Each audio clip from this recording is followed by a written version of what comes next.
सोलापूर जिल्ह्यातून एक अत्यंत धक्कादायक आणि मन सुन्न करणारी बातमी समोर आलेली आहे। लग्न म्हटलं की दोन जीवांचं आणि दोन कुटुंबांचं मिलन असतं। डोळ्यात अनेक स्वप्न घेऊन एक तरुण आपल्या नव्या आयुष्याची सुरुवात करतो, पण लग्नाला अवघे 2 महिने झाले असतानाच एका नवविवाहित तरुणाने टोकाचं पाऊल उचललं आणि आपलं आयुष्य संपवलेलं आहे। यामुळे संपूर्ण मोहोळ तालुक्यामध्ये प्रचंड खळबळ उडालेली आहे। नेमकं काय आहे हे प्रकरण पाहण्यापूर्वी लगेचच एस प्राईम न्यूजला सबस्क्राईब करा आणि त्यानंतर बेल आयकॉन दाबायला मात्र विसरू नका।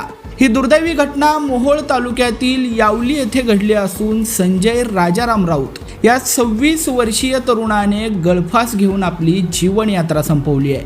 संजयचे अवघ्या 2 महिन्यांपूर्वीच अत्यंत थाटामाटात लग्न झालेलं होतं। सुखी संसाराची स्वप्ने पाहणाऱ्या संजयच्या आयुष्यात लग्न होताच एक असं वादळ आलं ज्याने त्याचं संपूर्ण आयुष्यच उद्ध्वस्त करून टाकलंय।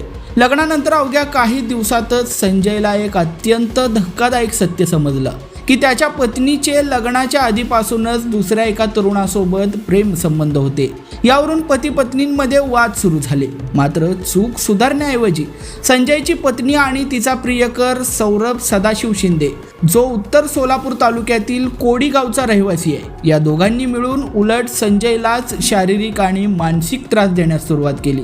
मृतांच्या वडिलांनी केलेल्या गंभीर आरोपानुसार या दोघांच्या प्रेम संबंधांमुळे संजयचं वैवाहिक आयुष्य पूर्णपणे बर्बाद झालं होतं। पत्नी आणि तिचा प्रियकर सतत संजयला छळत होते, त्याला धमकावत होते। हा असह्य जात सतत होणारा मानसिक छळ आणि समाजात होणारा अपमान या सगळ्याला संजय पुरता कंटाळलेला होता।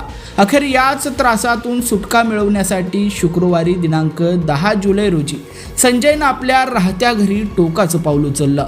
अवघ्या 26 वर्षांच्या तरुण मुलाने जगाचा निरोप घेतल्यानं राऊत कुटुंबावर दुःखाचा डोंगर कोसळलेला आहे। या प्रकरणाची गंभीर दखल घेत मयत संजयचे वडील राजाराम नागनाथ राऊत यांनी तातडीनं मोहोळ पोलीस ठाण्यात धाव घेऊन फिर्याद दिलेली आहे। वडिलांच्या तक्रारीवरून मोहोळ पोलिसांनी मृत संजयची पत्नी आणि तिचा प्रियकर सौरभ शिंदे या दोघांच्या विरोधात आत्महत्येस प्रवृत्त केल्याप्रकरणी गुन्हा दाखल केलाय।